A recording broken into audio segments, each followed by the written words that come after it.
Well, hello everyone.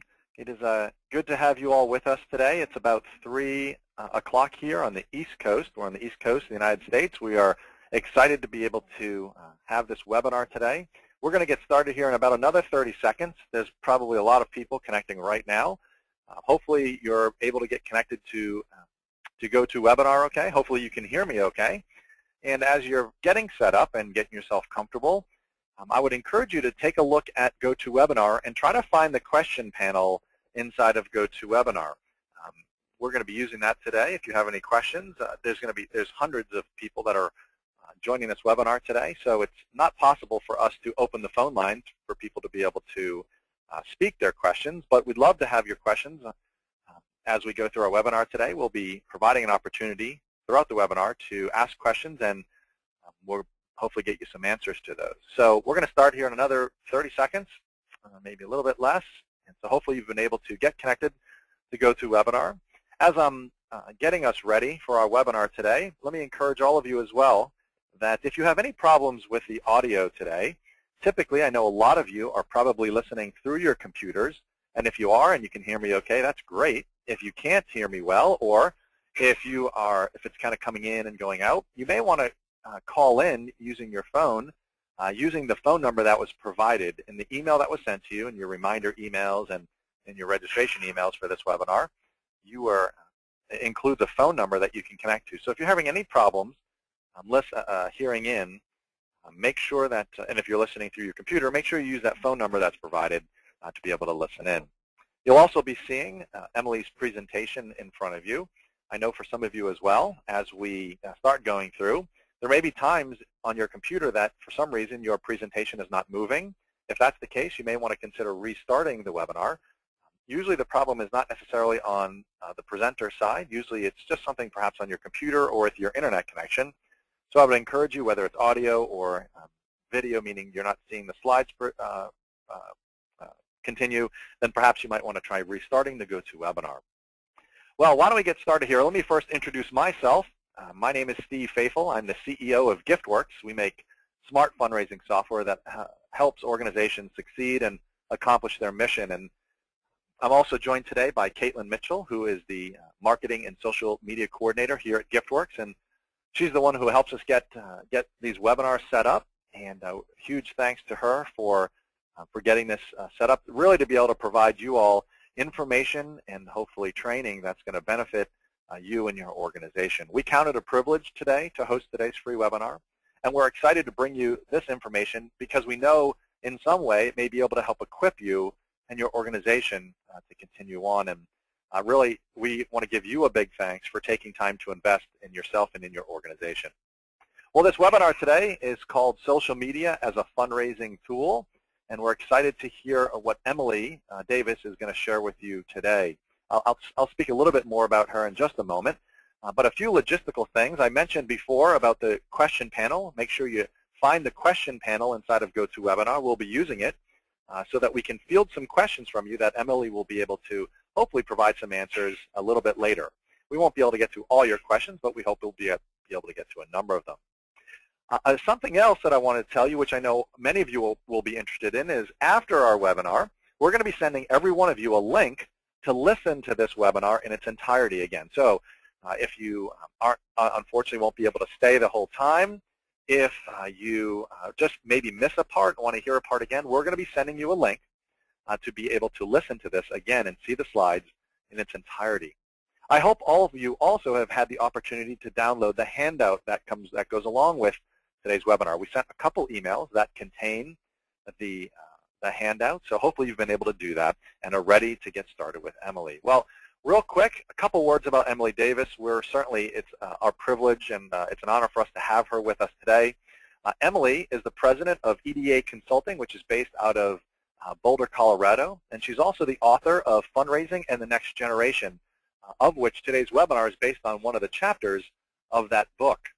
Emily is a friend to GiftWorks, and we really are honored to have her with us here today to share this with you. So without any further hesitation, let me turn it over to Emily Davis. Emily, thank you so much for taking time to share information with really hundreds of people who are with us today.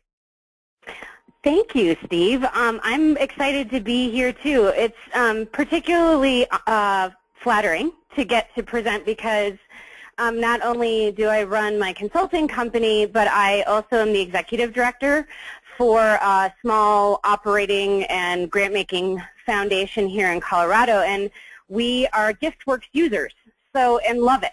So I'm thrilled. And I'm excited to have everybody on the call.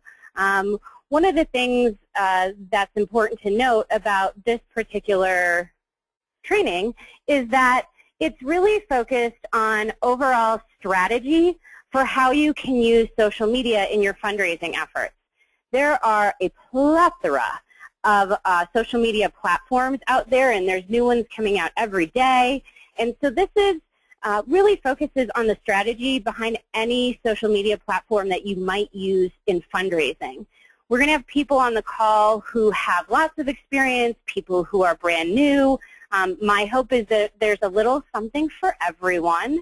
And this is an overview of what we're going to be talking about, just some of the basics of social media and fundraising, then what I like to just refer to simply as the 10 tips for using social media.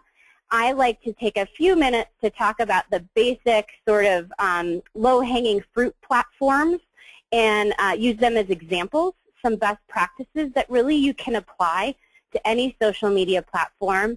And then a few words about social media planning, because I really can't emphasize it enough. And there's actually sample social media plans out there. I've provided some items that will be helpful for people. I'm not going to go into every slide in detail. As you probably see from your handouts, there is a lot. And it's a lot to cover in a short period of time. So to remember that this is really the start to the conversation about incorporating or improving social media as it relates to your fundraising efforts in your organization. So the first thing I want to talk about is to have everybody in the call think about really what are your fears around using social media. Talk to a lot of nonprofits who feel really overwhelmed by the idea of social media, that it's just for younger people, or I don't have time to learn it or do it. I'm not really sure what to do with it. It's really complicated. The one I hear all the time is I'm just not tech savvy enough. And being worried about things like privacy and that social media won't work. And so we're going to talk about how it does work and the fact that you actually don't really need to be that tech savvy. I came into this particular area as a late adopter. So I was not an early adopter, and my strategy as a consultant and a nonprofit professional is to watch social media platforms and to see sort of how the market drives it. I let other people like John Hayden and Beth Cantor sort of work out the details, and then I apply it to nonprofits because there's social media tools that just don't go anywhere. But I, like everybody else, have fears and concerns, and it's important to simply be aware of those. So here is a very broad perspective about how I look at social media and basic communications in fundraising. So traditionalists really we really started to develop things like direct mail, postal mailings, to reach out to traditionalists.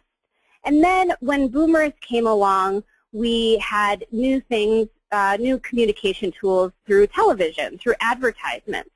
And then as Gen X shows up, they're really influenced by the internet, and so websites and e-newsletters started to show up. I happen to be a Gen Xer, and I remember very clearly working for a nonprofit who said, you know, we see a lot of companies using websites, but we're not so sure that we need one. And now you basically can't have a business without some kind of website, and it's become very accessible. So then when you get to the millennials or Gen Y, social media really becomes the next tool. And one of the conversations that comes along with this is not if you use social media, but when. It's here, it's sticking around, it's evolving. So getting the best practices and sort of some higher level thinking around social media strategy is going to help you in your fundraising. But it really allows you to do a number of things. And it isn't for fundraisers, we have a lot of demands on us because in some ways we're asked to do all of these pieces and constantly be adding on. And it's a lot of work. And so you, as an organization, you have to prioritize where you go with what. Now, the giving pyramid that many of us have seen remains the same. So, you know, these one-time or small annual gifts are a larger number of people with a lower dollar amount, right? And that's sort of the group that you can use social media in particular with to both prospect and cultivate and steward. I actually tend to look at fundraising a little bit differently than a pyramid. I look at it as a relationship building circle. And now some of you, this is animated, so if you have trouble, I apologize. So our biggest circle, right, our biggest group of donors are going to be our new donors who we find through direct mail or events. And then as we build stronger relationships, we want to develop people into annual donors, people who are giving regularly, who maybe are starting to volunteer with our organization and the relationship deepens. We hope to cultivate them into major donors where we have personal relationships. There's more skilled volunteering at committee and board levels. And then, you know, sort of the gold star for fundraising are these planned gifts, that you have very personal relationships. The thing to remember is a planned gift can come from anyone. I have a story that was one of my favorite stories in the book about a young woman who had put an organization that she volunteered for in her will. She made smaller donations, then larger donations, got increasingly involved. Because the organization didn't cultivate her properly, she took them out of her will. They just assumed that she didn't have the capacity that she did. And so I think it's a good sort of lesson for us as fundraisers to remember that you just never know where the millionaire next door is. And when we talk about social media, we're really talking about these new donors and annual donors. Certainly the stewardship pieces apply to major donors and planned gifts givers, but this is the place we're really focusing. So let's go back to why would you even use social media? What is the point? Who cares? Well, these are some of the many reasons. And probably one of my favorite points and benefits to using social media is about telling your story, right? There's a huge move, and has been for some time, for nonprofits to do a better job of telling their organizational story. And video has become an important part of that. You know, Andy Goodman talks in depth about this and how it can be done both effectively and helped to raise funds. Using social media is a fantastic way to tell that story. You can use video, you can use blogs, you can use these social media tools to bring people closer into that inner circle. So, okay, there's going to be some cons to using social media. This is not a panacea. It's not going to, you know, wield tens of thousands of dollars for you as soon as you set up a Facebook page. There's a lot more to it. So to be honest, there are some downsides, and you have to let go of some control. It's very hard to put your organization out there publicly, right? The transparency piece is difficult.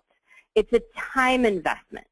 It's a new communication structure. I think one of the hardest things is getting the staff and board invested in taking the time and energy to both learn about social media, incorporate it into existing plans, and then to implement it. So these are some very real concerns, and I'm sure there's lots of others that people have, and they usually relate to our fears of not knowing how to manage or to cultivate social media. With that, I want to talk a bit more about tools and tips for using social media. Now again, this is 35,000-foot level, so it's really strategies you can use for just about any social media platform. It's important to remember things like Facebook is now getting more traffic than Google. You know, as nonprofits, why wouldn't we take advantage of that free tool? It has taken, let's see, less than a year for Facebook to reach 200 million users. It took radio 38 years just to reach 50 million users. So we're looking at a really powerful, powerful tool. And one of my favorite statistics is that Facebook, their fastest growing demographic is women, 55 to 65, which somewhat debunks the myth that it's just younger people using social media.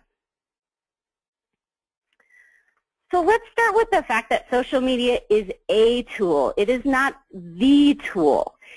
As fundraisers, we have a number of tools in our toolbox, right? We're constantly trying to build relationships.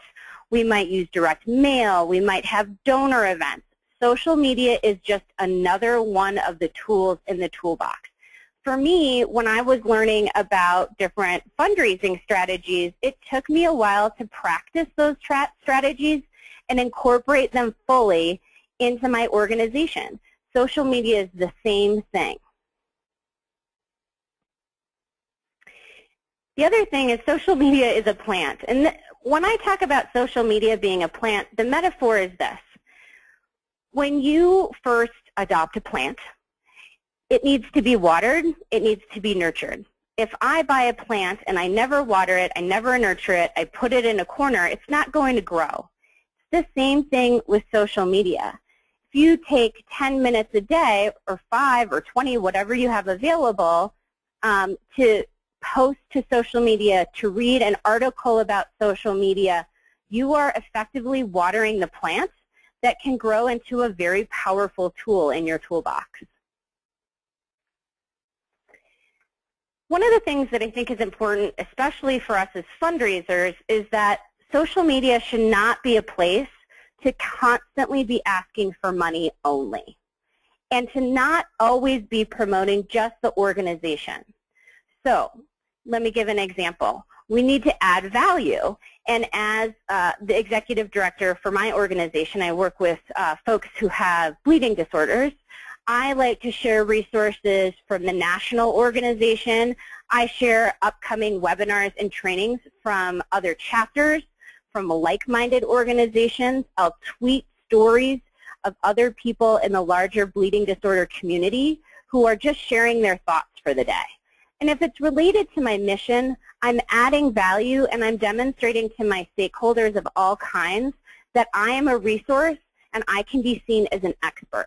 So people, and by I mean my organization, so people will come and look at my organization as the hub of information, which I believe translates into fundraising dollars. And for us at our organization, it certainly has. It's a two-way street. Social media is not simply about pummeling people with information, but it allows a platform for there to be dialogue. No longer do we have to set up an informational meeting with somebody and travel in our cars or set up a phone call to have dialogue. So on Facebook, for example, I can post, we have an upcoming training, people can respond. I can simply ask what folks are up to this weekend and have dialogue. Now, one of the biggest concerns that comes up for most people is, and particularly in health service organizations, is what if I post something and we get negative feedback? I think this is an outstanding place to address that, because responding to negative feedback, provided it isn't wildly inappropriate, but responding to negative feedback does two things. It gives you an opportunity to clarify questions that might come up, and it gives you the opportunity to demonstrate to other people following you or part of your social media circle that you're responsive and you care about their feedback, whether it's positive or constructive. Now, if there is wildly inappropriate posting on any of your social media sites, it's important, this is where it's important to have internal and external social media policies, which we're going to talk a little bit about. But creating trust at a distance means that there's dialogue and interaction. Okay, so this is the big one that we all as fundraisers want to talk about, right? Is how do you prospect, how do you cultivate, how do you steward donors? One of the great things about social media is its low-cost way to communicate with those stakeholders, with those donors. You can tell donors and supporters how their participation impacted goals or your clients or the mission by simply posting 140 characters or less. Now, you have to get people to follow you and become fans and so forth, but it's possible with some time investment in watering that plant and using your social media tools as part of that toolbox. This is a way that we as fundraisers bring donors closer and closer to our inner circle, and a way that you can turn maybe one-time donors or people just visiting your organization online into more engaged individuals helping to further your mission and to meet your fundraising goals. So there's no denying that the next generation of donors is online. That's where they're at. Gen X, Gen Y, they have grown up and been exposed to the internet in ways that no other generation has. So it's important to have some presence. We know that from Convio's research on American giving that no matter what the generation, lifelong giving to an organization begins in the 30s. Right now, there's a big focus on planned giving and boomers and fundraising, which is very important, absolutely. But those relationships, for the most part, started with boomers when they were in their 30s. So as fundraisers, we need to be doing the same things with the next generation. The first place Gen Xers go to find out about your organization is to your website. Do you have links to Twitter, to Facebook, whatever social media platforms you have, Flickr, YouTube? All of these things are probably pretty important. Right now we have 50% of the world's population who is under the age of 30, and 96% of millennials, that Gen Y group, belongs to a social network. So this is happening. And if we're not there online as fundraisers, we're missing potential opportunities. So the first thing I get from people is, well, social media is not free. It's not free. Well, it isn't free. It does take time. But I will tell you, I would spend 15 minutes working on my social media as opposed to the hours for a small organization like mine, the hours it takes to get a mailing out, to craft an email. Now, it's usually not either or, but I prefer social media. It's frankly much easier. And it's cost effective, which I know all of us are looking for in our budgets. And it's true, not everyone likes social media. It's fine. That's why we're asked as fundraisers, again, to have multi-channel communications. And it's tough. We're asked to be at all places at one time. So there has to be some planning and prioritization for how your organization is going to use social media, the same way you would use direct mail or any other outreach.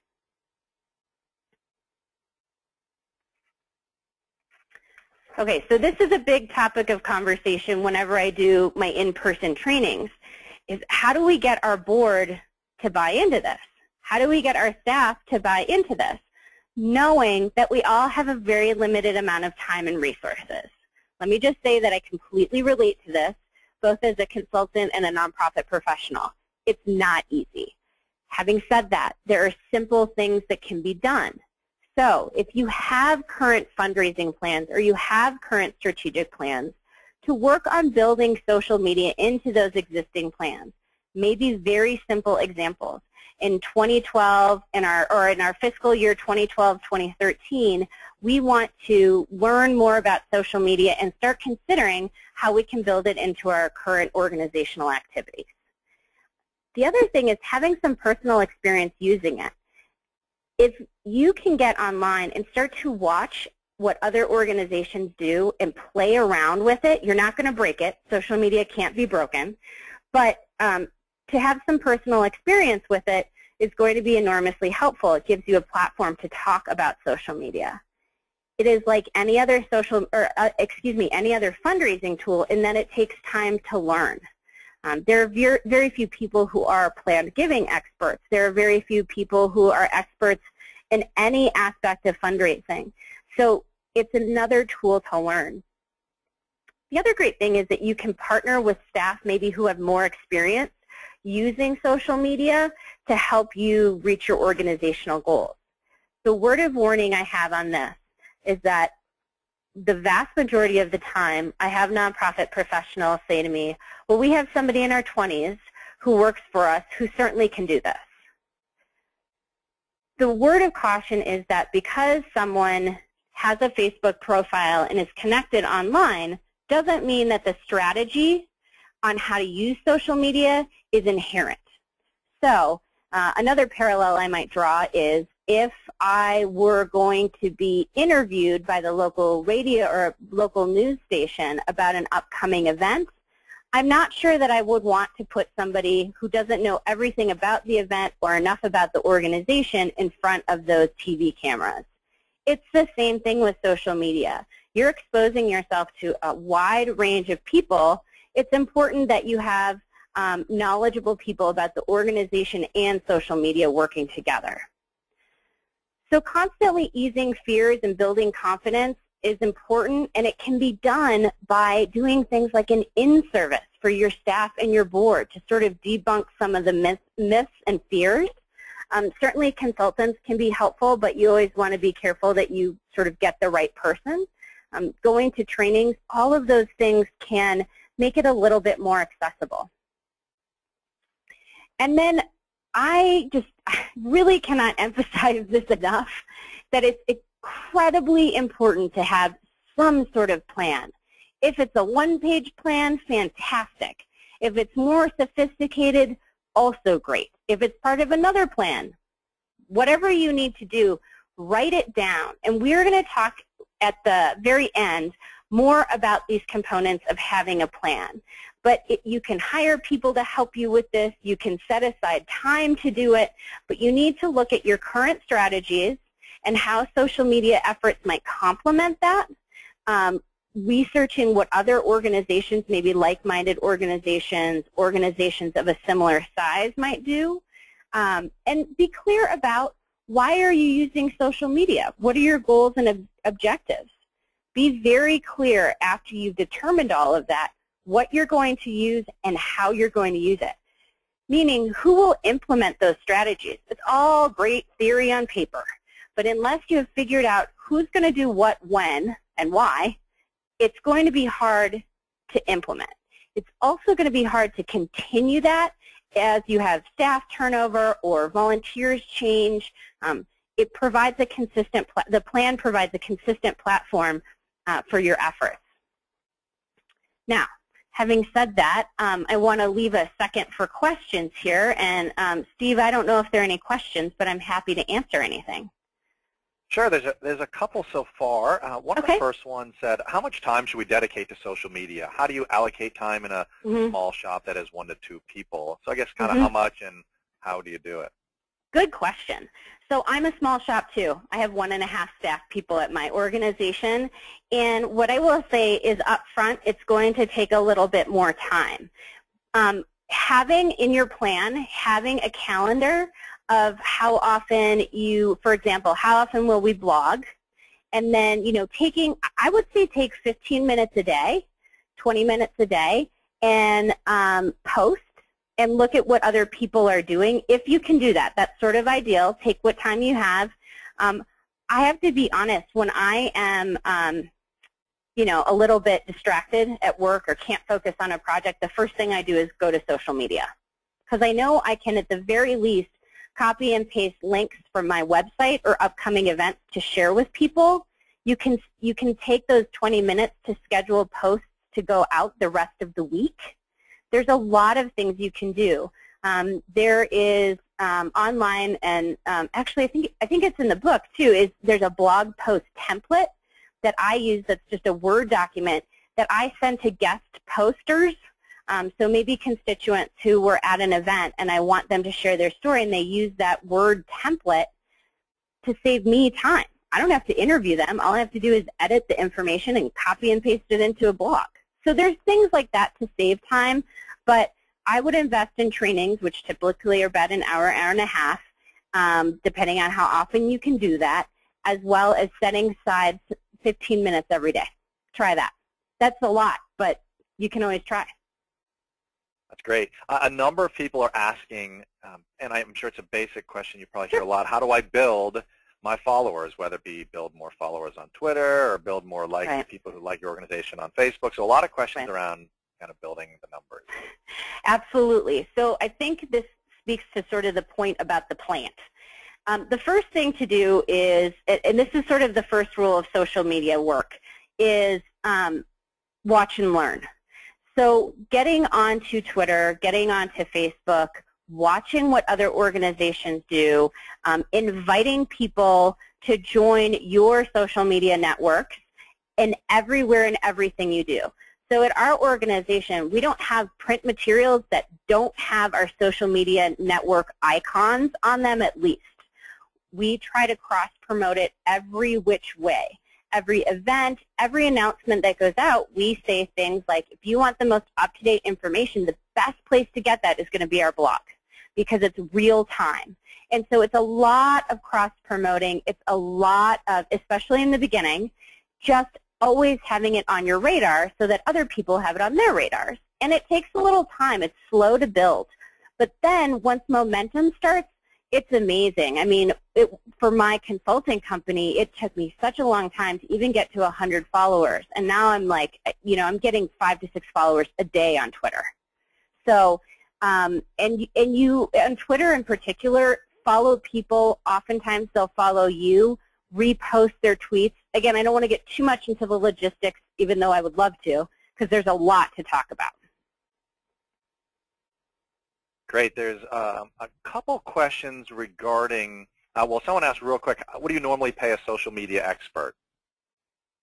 Or what can people normally expect you to pay? Absolutely. That is a good question, and I think you're going to find a really broad brushstroke. I know this is going to be a difficult question to answer because a social media expert, the things that you're going to want to think about is, do you want them to write your plan? Do you want them to do trainings for your staff? Do you want them to run all of your social media efforts? You know, those are things to consider. And some people go hourly. Some people, I don't do hourly because it's just impossible to track 15 minutes here, 15 minutes there a lot of times. So that is a really good question. I would say most people are probably going to be around $100 an hour, or you know, $1,500 to $2,000 a month, but it widely varies. And the other thing I would point out about that is that you want to hire a consultant who's going to make themselves dispensable, meaning you don't want to have to hire them so that they're doing this forever. You want to hire somebody who can help you get started, but also teach you along the way so that your organization can take it over. That's one of my top things when I talk to people or when I'm hiring a consultant is I don't want to be relying on you forever. That's not appropriate. Yeah, that's great. I think as a business leader too, you know, we use social media certainly a lot to try to, you know, talk about our message and things like that. And we've talked with consultants in the past, and you just have to be very careful, I think, too, in terms of what they're offering, what they, you know, I think be very wary of people who promise the world as well in terms of the results regarding your social media efforts, et cetera. And so I think just be eyes wide open when you come to what's, you know, engaging someone to help you with that. Right, and that's a whole conversation just about consultants in general, right, is, you know, being very clear about your deliverables. I'm always really careful when there's pro bono work, not because it's not good, but you're probably not going to be top of the consultant's list because if he or she has paid clients, that's who they have to prioritize a lot. So there's a lot to consider. That's a whole other webinar. Yeah, exactly. There's a couple other logistical questions here. Okay. Things like how do you schedule posts ahead of time to go out later? Oh, yeah. And I know there's tools that you can use for that. Yeah, there certainly are. And actually, we're going to get to some of that. So what I'll say is that Hootsuite, TweetDeck, those are good ones. There's a lot out there. And I actually do this 6-part social media training series. And all of these questions, we go into it in depth because these are all the logistics that are really important. And it's important to know that there are tools out there to help you. And they're free. Great. Yeah, absolutely. And Emily, you'll have to tell me. Maybe maybe I'll give you 1 or 2 more questions, and you can get back to your content if that's okay. Yeah, let's do one. Yeah, let's do one more. Okay, great. Someone had said, how do we measure how successful our efforts are, social media efforts? We are going to talk about that. Well, excellent. We'll talk about that when we get to planning, because that's that last part, and I'll give you some specific things you can do. Okay, Emily, why don't we let you get back to your content, and there's other questions coming in, and for those of you who have put questions in there, we're going to get to as many questions as we can. We'll have another question and answer time after Emily's done, and we'll look forward to hitting some more questions. Awesome. Yeah, and if there are folks who have questions after the webinar, I'm happy to help with that as well. So I'm going to take a few minutes, but not a ton of time, although I know people are going to want more. It's just the nature of this, to talk about sort of the 4 basic platforms I use in social media to work from. And you can always add on lots of other social media, but blogging, Twitter, Facebook, and LinkedIn. And the first one I like to talk about is blog, because it's real-time information compared to a website. So a website is more static, while a blog is more dynamic. And these are all the benefits to using a blog. Personally, I like using blogs better than using electronic newsletter. Unfortunately, for my nonprofit organization, people like different things. Not everybody's into blogging. So we actually have a section in our e-newsletter that's called the Blog Corner, and it's lists and links to all of our blog posts since the last e-newsletter. It's a way, again, to cross-promote. With blogging, WordPress has really sort of taken things by storm, in that WordPress started out as a blogging platform and is now a content management system. So most of the websites I manage and blogs that I manage now are WordPress, because they're so accessible. You don't need a third party to change content. They're fantastic for that reason. A lot of times what the best thing is to do when you're starting a blog is to read others' blogs, other organizations, see what kinds of things they're posting, and think about what you like or what you don't like about them, and to consider that when starting your blog. But this is a place to tell stories, to get news out, encourage people to comment, and there's free tools, again, like FeedBurner, FeedBlitz, that you copy and paste code, and you have a widget on your website where somebody can sign up by email. It's literally that easy, but it just takes a little bit of learning and playing around. A lot of this is just playing, getting your fingers all in it. One of the things that I think is really helpful for fundraisers to know are some statistics about bloggers, and that bloggers meaning people who read blogs. The fact is that people who are reading blogs tend to have more money. They are using the internet more to make purchases, which is really great for online donations, and to have more access to people with higher incomes. So I think there is some value in blogging.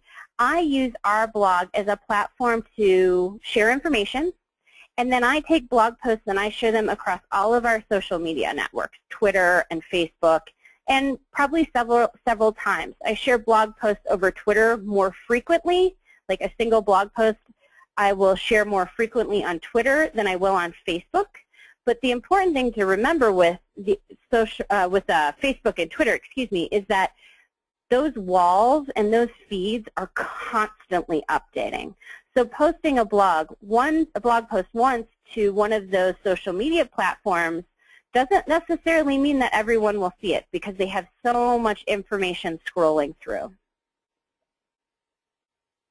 And I would say with blogs, there's some best practices here. You want to plan and be consistent. Again, how often will you blog? How long will the blogs be?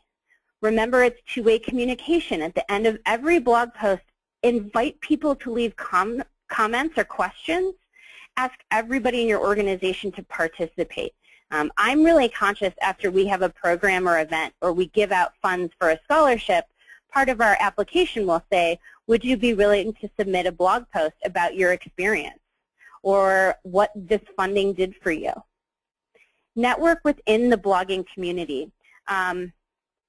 All-Top Nonprofit, which is listed in the resources section here. All-Top Nonprofit is a great place to read what other bloggers are doing in the nonprofit world. And you're always cross-communicating. Okay, so on a blog, please do not be inauthentic. You're trying to build relationships with people, so be really transparent, really honest. Don't always ask for money, and that's true of any social media tool. Being hierarchical and too corporate might have a negative effect, so that means be grassroots. Ask a development assistant or an administrative assistant or somebody who's not necessarily at the top of the chain to contribute, to participate. It's a great way to spread the word. And remember that it's a conversation with, not at your donors. Certainly include as much staff, board, and volunteer participation as possible, and make it accessible. So again, that blog posting template can be really helpful because it's very simple. Most people, you ask them to blog and they say, I don't know what that means, I don't know how to do it. I have a blog post template that I use that is just, I need the title, fill in the blank. Here's the content section, a few tips on blogging, and asks people for a photo and their bio. And once I get all of that, I input it and I have a blog. But I don't have to create it, and I don't have to have a million emails going back and forth. So try to keep it current, and fun. It's okay to have fun. Every once in a while on my blog, I just post a cartoon that I think is fun. There's no reason we can't smile. And stay consistent with your plan. So here are some sample blog topics. I'm not going to go through all of them, but these are helpful things for your social media plan, is what are the kinds of things that we might want to blog about. I will often repost content from other consultants, but I always ask for their permission. I always link back to their website. It's really important in the blogging community to give credit where credit is due. So Twitter is a microblogging tool, and it's I think most people know about Twitter. It's under 140 characters, and Twitter is not only about Ashton Kutcher being on Twitter and telling you all of his dirty laundry. It's actually a business tool to help us communicate quickly and succinctly. In an effort to make quick and succinct messaging over Twitter, there's a number of tools out there. A lot of people see hashtags, link shortening, things like this. You don't need to know all of it at this moment. The important thing to remember is that there are tools that other people have already discovered to make it easier for you to not only communicate your message, but to communicate it in 140 characters or less, and to connect to other organizations and causes and people interested in the same things. Twitter is like wildfire. It is actually very easy to get onto. It is a really great way to brand your organization and to engage donors that you may never know would be out there otherwise. So why would you use it? I mean, I think there is, particularly with some of the nonprofits I've worked with, there's this big question of why would I spend the time on doing this? And then I get into things like hashtags and link shortening and scheduling, and people feel really overwhelmed. So it's a very easy way to build a network. It is a very easy way to build followers. It doesn't cost you anything. You can get access to new audiences by having subjects that you follow and follow you. You can learn from others, ask questions, get all kinds of education, as well as provide education. And one of the biggest things I found with the bleeding disorder community was how much I could learn as an executive director about what's going on in the world of bleeding disorders, but also just basic information that I never would have known. I actually follow a lot of news, just general news sources, and it's where I get most of my news now because it's quick and it's easy. Okay, so when you're creating content, ask questions of yourself, meaning if I'm following our Twitter feed, what would I want to know? What am I interested in? Look at what others post about. This doesn't have to be as stressful as this picture might convey.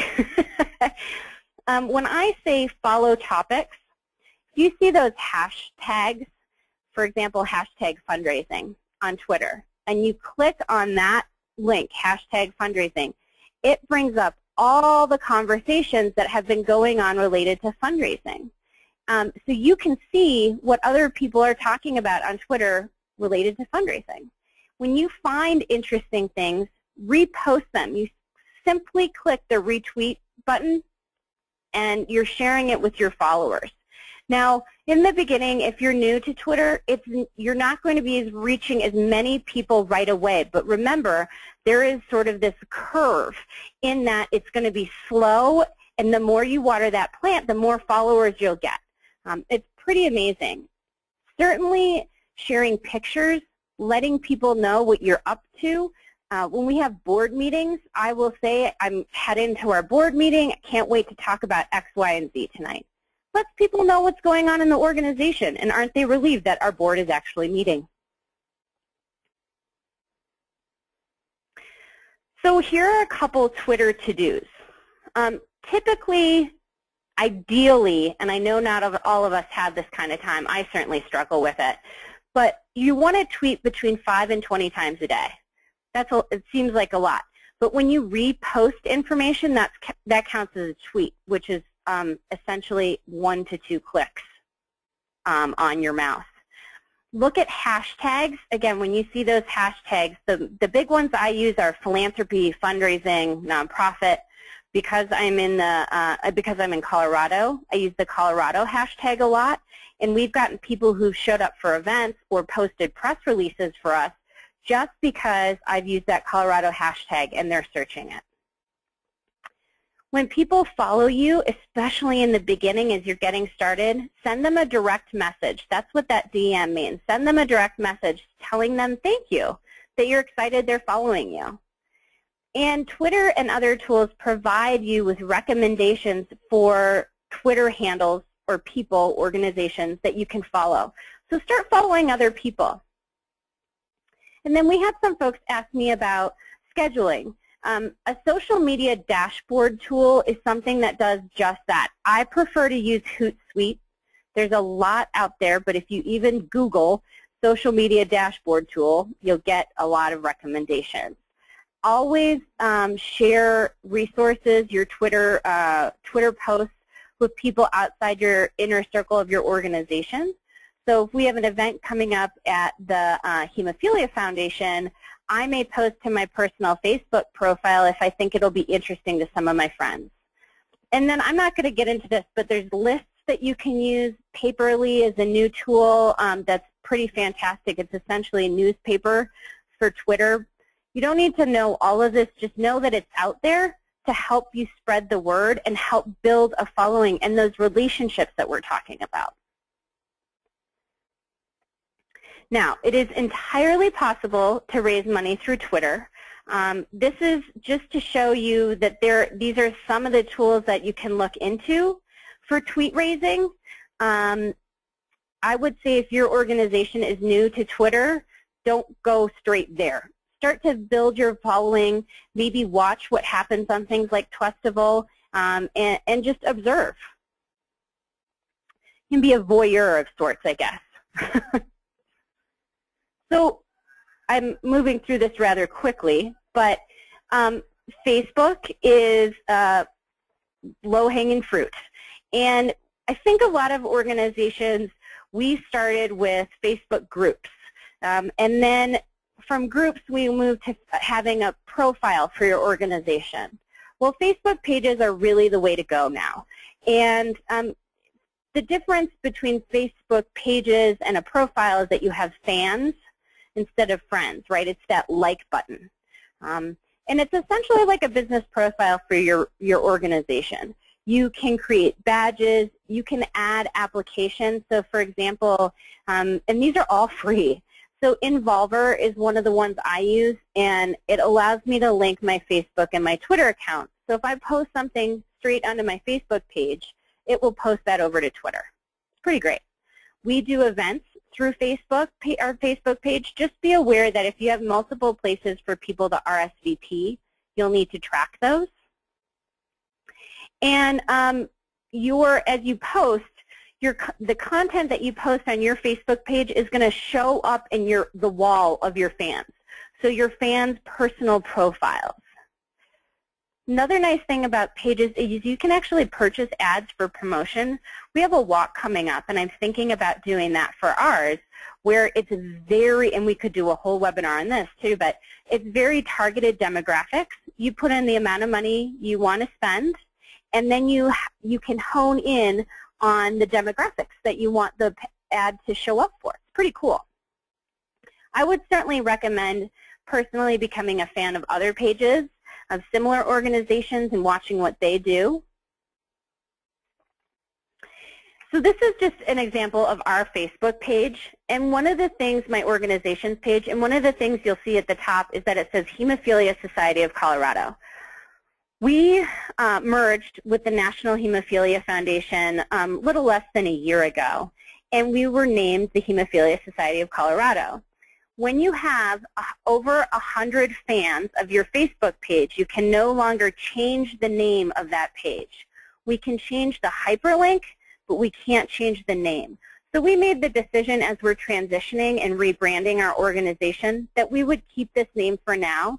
We would, essentially what we'd have to do is start a different Facebook page and transfer everybody over to that new one. We just thought it wasn't the right time for us, but it's just a little piece to keep in mind. So a couple words about Facebook causes. They are great. They can be really helpful, and they're a fun way to raise money. I haven't been using any social media dashboard like Hootsuite I mentioned earlier that allows me to post to my Facebook page and my cause. And it takes me personally a little bit more time to post to the cause, but it's still an effective tool for raising small dollar amounts. You can have people who are part of your Facebook cause engaged in specific calls to action, like for a birthday wish. A lot of times there will be an option for one of your Facebook cause users to say on their personal profile, don't give me a present for my birthday, I'd rather have you donate to this cause. And they can do so using Facebook causes, and Network for Good processes those donations. So these are just a couple statistics. I included some links to some videos that you might want to look at on how to start and use a Facebook cause. And certainly with any one of these social media tools, I would encourage you to go online and look up videos. There's a lot of how-to videos out there. This is the Facebook cause we have, and you can see the dashboard on the left. That's what it looks like for me to look at our cause. On the top right-hand corner, you have the badge that goes on our website, so somebody can click on that badge. This is old. These are old. They're low numbers. We have a lot more now, but someone can click on that link and it takes them to our cause. And on the down right-hand corner, you can see emails that I sent out to people in our cause. So I'm going to cruise through because we're getting short on time. There's really, LinkedIn, I think, is a highly underutilized social media tool. The deal with it is that it takes a bit more time. Whereas on Facebook, you can simply post a link or an update in one place. LinkedIn is really all about the groups. And you as an individual can join groups and post information. So, for example, I personally belong to like 50 groups on LinkedIn. Whenever I have an announcement, whether it's for my organization or my consulting, I will post information to each one of the relevant groups individually. And it is amazing to find out how many people respond or have questions or say, I'm going to show up, I would love to do that. it's new audiences that you're accessing. It's also a fantastic place to ask questions and learn. LinkedIn is really underutilized, and whereas it might take you, 2 minutes to post to Twitter and Facebook, LinkedIn posting to all those groups might take you 20 to 30. So I don't use it as often, but it is very, very useful platform that is just underutilized. So again, here's some examples of groups that I belong to. It's a great place to share news links and to create discussion topics. Before I wrap up with the social media plan piece, I want to really highlight this book by Beth Cantor and Allison Fine called The Networked Nonprofit. The Networked Nonprofit, if you haven't heard about it and if you're going to buy a book, this is the book to buy. It is fantastic. It is all about how you build relationships between these social networking tools and how your social networks can grow expansively and exponentially and inexpensively using social media. So I'm a big fan of Beth and Allison. This is a fantastic resource. So in the few minutes we have left, I just want to go through the basics of creating a social media plan. Thinking again about what are your existing plans looking like and how will you use current cultivation and stewardship strategies in your social media planning. So each one of these slides looks at step by step, what are some examples.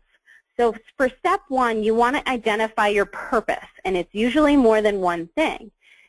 You can be very clear in saying we want to steward and cultivate current supporters. You may want to put in specific numbers. You can get to that with goals. But you want to attract new supporters. You want to share your story. Sometimes the purpose is just to have more experience with social media in order to learn about it and use it later. But these are literally things that you could plug into a social media plan. The next is, what are our goals and objectives? One of the things I always talk about is if you don't write anything down, you can't evaluate. You don't have a baseline to work from. So find out today how many Facebook fans you have, write that down and say, we want to increase that by 25% in the next 6 months. Whatever it is, just start with something so you have something to go off of. Certainly your goal is going to be to raise more money. And one of the hard things about fundraising, especially the next generation, is they may get a direct mail piece from you, but then go onto your Facebook cause or your website and donate there. So it's a little hard to know the cause and effect, but you can still set goals and objectives of simple things like promoting programs and events and building relationships. Be very clear about tools and strategies. Which tools are you going to use and what are the strategies? What are the questions you need to ask yourself? You literally can take this slide and ask yourself these questions for every social media tool, which will help you get clearer and to help you sell the use of social media at your organization. Then implementation. Do not forget that it's incredibly important to know how you're going to implement all of these pieces. Who's going to do it? Who's going to contribute? Have some insurance. It's really important to have some sort of policy both internally and externally. An internal social media policy is about your staff and how your staff and board might use it, but externally, what is okay and what is not. And then evaluation and measurement. Someone asked me about this. This CARE2 ROI calculator is great. I mentioned website hits, hashtags. The great thing about social media is you can set a baseline and you can measure simply by how many fans or followers you have. You can check by website hits. You can get informal anecdotal information. These are all examples of evaluation and measurement you can use. And if you hire a social media consultant, he or she should be able to tell you more. I just want to share a couple social media examples with everyone to look up. These are folks who are doing a great job with their social media and fundraising. And, you know, you really can't discount Google. This is a great place to get content for any of your social media. This is just some of the social media stuff we were not able to cover in a short period of time, but it's important to know that there's a lot out there. And I know we're right at the end, Steve, but if people have questions, I'm happy to stick around. Otherwise, my contact information is at the end along with some resources. Okay, great. Emily, why don't you put up that contact information, and I'll feature you got it. questions. And there's a lot of questions that have come in. And, I bet. Certainly we won't be able to get to all of them. But maybe just I'm going to try to pick off a few that maybe can cover a number of people's questions at one time. A number of people have asked about really the ask through social media, and I know you touched on it. And I was just wondering if you had any other thoughts regarding, how much how much asking should you be doing through the use of social media? And I know you said be careful. Just maybe expound on that a little bit more. Yes, absolutely. Great question. So, a couple ways to relate to that. About every 8 to 10 posts, whether it's on Twitter or Facebook, I will ask people to donate to a specific campaign or to an event of some kind. Certainly, I think of social media as a place to ask for this amount of gifts that you would ask annual donors, so maybe $25 to $100. If you have matching opportunities, social media is a great place to post your matching opportunities for people. So in terms of frequency, you don't want it to be every other time you post. In terms of the amount, I would still be specific and say $25 does this for the organization. Help us. When you have a story, a blog post story about somebody's experience, ask people to contribute when you post the story. That's great. Real quick, I know people had talked about, and give me one second, I'm just trying to put a couple questions together. You bet.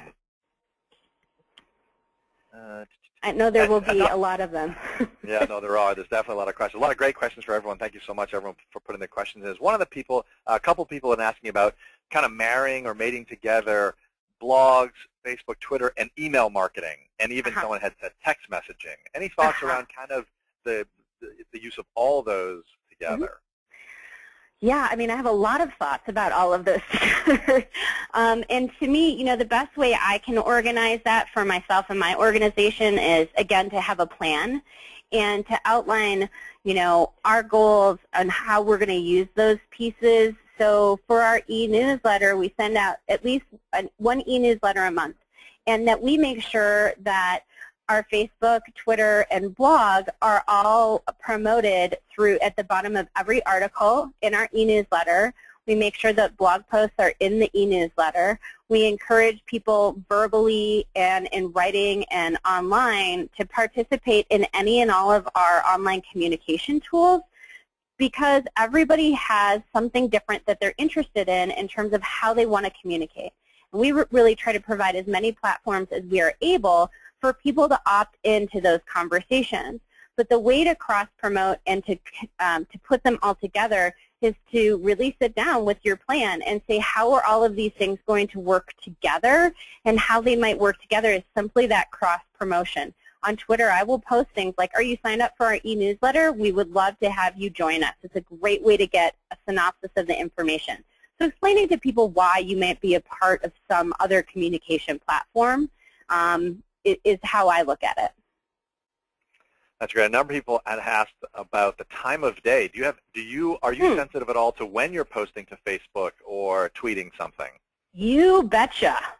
Much like e-newsletters should go out between Tuesday and Thursday of the work week, right?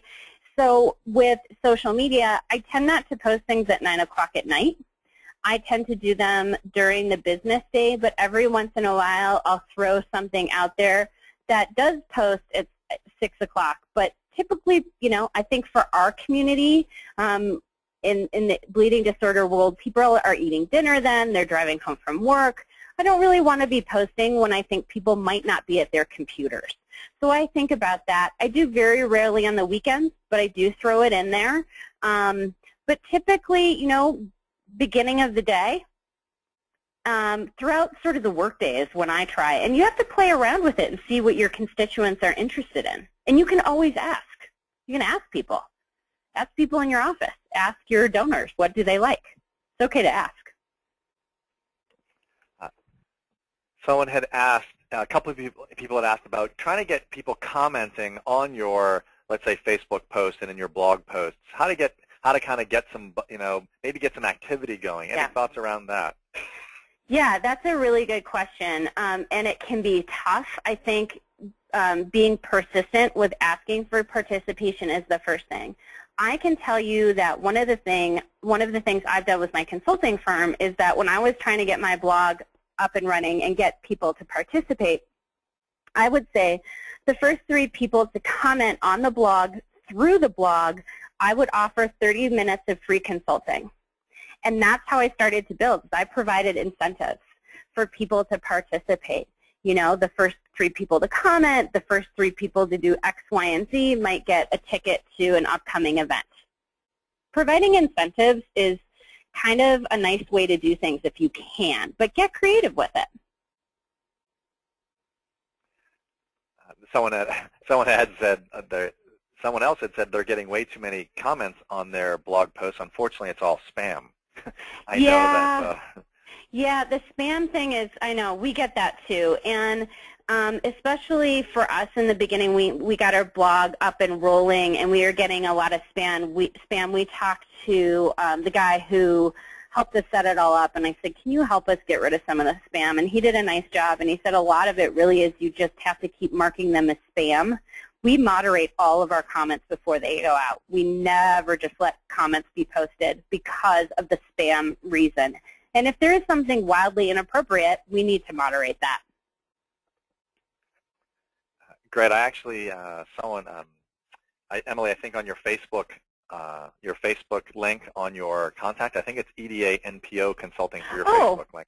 It is. Just want to make it sure, sure just want to make is. sure people weren't. Yeah, just want to make sure people weren't going to the wrong place. So. Oh, it sure is. Oh, that's embarrassing. No. That's okay. I didn't want to point it out, except I know people are probably trying to go there right now, maybe, and check you out. So I want to make sure they're going to the right place. So. Well, thank you very much. I think when some things changed, I think the NPO had to be added in there. So I apologize for that. But if you search for me on Facebook as EDA Consulting, it'll come up too. So. That's great. Yeah. Someone did say. Someone had asked about, a number of people asked about books, meaning you mentioned a couple books, one book here, sure. I think. Are there any other books that you can recommend? People talked about keeping, latest trends, things like that. Let me, just bear with me here. Let's see if I can get back to, my print resources page. There's some stuff.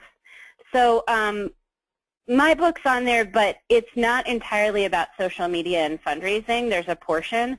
I do think there's these sort of smaller books called I'm on Facebook, Now What? I'm on LinkedIn, Now What? Mobilizing Youth 2.0 was one of my favorite books to read on social media. And then there's some guides on Facebook and Twitter for small nonprofits, which I think it's actually helpful for everybody. There's very few nonprofits out there really that have mastered social media. And so in some ways, we're all beginners. And maybe we'll end with this question, and then Emily, I'll get some closing thoughts from you. But Sure. A number of people had talked about, they're a little bit confused about whether to use a personal Facebook page versus a kind of business nonprofit page, and also how should they tweet, as themselves or as their organization? Good question. Two-part answer. So one of the things that we didn't define in this social media presentation is the difference between a Facebook profile, a Facebook page, and a Facebook group. And we talked about causes. But a Facebook profile is your personal profile. A Facebook page is basically your profile for your organization. If you have a Facebook page and you're representing your organization, you should be posting through that. And if you're an administrator of that Facebook page, anything that you post will be branded as the organization, not you as an individual. Whether or not you are an administrator and however you want the branding is up to your organization. That's the first piece. Secondly, and then with Twitter, again, you would have a Twitter handle is what it's called for your organization, and anytime you tweet, it would be branded as your organization, not you as a person. The second part to this is, in order to play around and learn about social media, you may want to start personally.